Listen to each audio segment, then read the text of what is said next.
আসসালামু আলাইকুম রহমতুল্লাহ। কেমন আছেন সবাই? আশা করি ভালো আছেন। আমি আল্লাহর রহমতে ভালো আছি। তো ঘাসগুলো এত বড় বড় হয়ে যাওয়ার কারণ হলো আমরা দীর্ঘদিন ঘাস কাটিনি।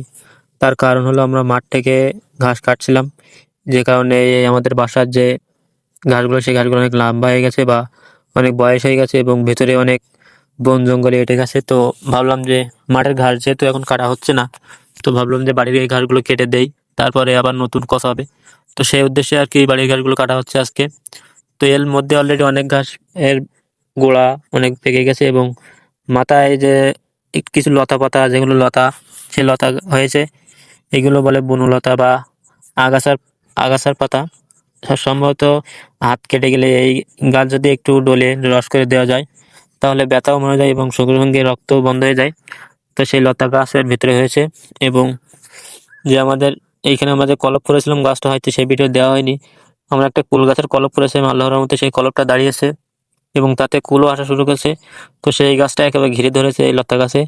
তো সেই উদ্দেশ্যে আর কি আজকে আমরা গাছের গোড়াটা পরিষ্কার করছি এবং ঘাসগুলো কেটে নিচ্ছি, যাতে করে এই ঘাসগুলো আমরা গরুকে খেতে দিতে পারি। তো সেই উদ্দেশ্যে আর কি আজকে ঘাস কাটা হচ্ছে। এবং এই ঘাসগুলো কাটতে একটু দেরি হচ্ছে কারণ গোড়া অনেক শক্ত হয়ে গেছে, দীর্ঘদিন কাটা হয়নি এবং ভেতরে অনেক লতা হয়ে গেছে, দেখতেই পাচ্ছেন। তো আলহামদুলিল্লাহ, আল্লাহর রহমতে আস্তে আস্তে কাজ করছি যাতে করে কোনো সমস্যা নাই। যদি এরকম অনেক লতাপাতা জড়ানো থাকে তাহলে হাত কেটে যাওয়ার সম্ভাবনা থাকে। তো সেই উদ্দেশ্যে আর কি কোনো তাড়াতাড়ি করে না লাভ নেই, তাড়াতাড়ি করা ছাড়া একটু দেরিতে করলেও ভালো, যাতে কোনো সমস্যা না হয়। তো কাটতে গিয়ে একদিক থেকে সমস্যা হচ্ছে, তার কারণ হলো এগুলো বেরোচ্ছে না, এর ভেতরে অনেক লতা, যে বুনো গাছ সেই গাছগুলি এটা ধরেছে। তো এই গাছগুলো মূলত গরুর দেওয়া যায়, অনেকেই গরুর দেয়। তো এই গাছগুলো আমরা বাদ দিচ্ছি না, এর সঙ্গে গরুর এই পাতার সঙ্গেই গরুদের দেবো আলহামদুলিল্লাহ। এবং এগুলো গরুতেও খায়। আর এখানে আমরা একটা পেয়ারা গাছও রুয়েছিলাম। তো এইগুলো মূলত আমার বাড়ি একটা ছোট বোন ছিল, যে আমরা যখন এই জমিটা কিনেছিলাম তখন সে এনে এক জায়গায় সব পুঁতেছিল, কারণ তখন সে একটু ছোট ছিল, এখান থেকে 4 বছর আগে। তো তারপরে আমরা 2 বছর পরে এইখানে আসি এবং আমাদের যে পুরনো জায়গা ছিল সেইখান থেকে আমরা এখানে আসি। সেইখানে পুকুরের সাইডে ছিল, যে কারণে একটু সমস্যা ছিল। তো সেই কারণে ওইখান থেকে উঠে প্রায় 1/2 কিলোমিটার দূরে চলে এসেছি আমরা। তো সকলে আমাদের জন্য দোয়া করবেন যাতে আমরা নতুন জায়গায়, এই 1 বছর হয়ে গেছে, এখনো মূলত নতুন জায়গা, তো এই জায়গায় ভালোভাবে থাকতে পারি, সেই উদ্দেশ্যে।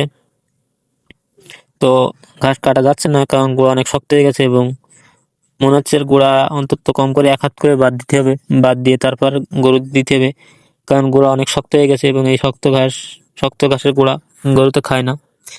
এবং সেই উদ্দেশ্যে আর কি আল্লাহর রহমতে সব, যেগুলো এখন তো 4 বছর আগে অনেক ছোট ছিল, মানে 4 বছর মানে অনেক সময়। তো সেই সময় এই গাছগুলো সব এক লাইনে মানে এক জায়গায় পুঁতে হয়েছিল। তো অল্প অল্প ফাঁক করে এক জায়গায় পুঁতেছিল। এবং আমরা আসার পরে এইখানে এই কুল গাছটির সাইডে কুল গাছটি কলপ করেছি।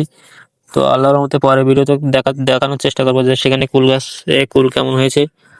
তো আস্তে আস্তে আমাদের সঙ্গে থাকুন এবং আমাদের পুরো ভিডিওগুলো দেখলে বুঝতে পারবেন। তো আজকের ভিডিও আর বেশি বড় না করে এই পর্যন্তই সমাপ্ত।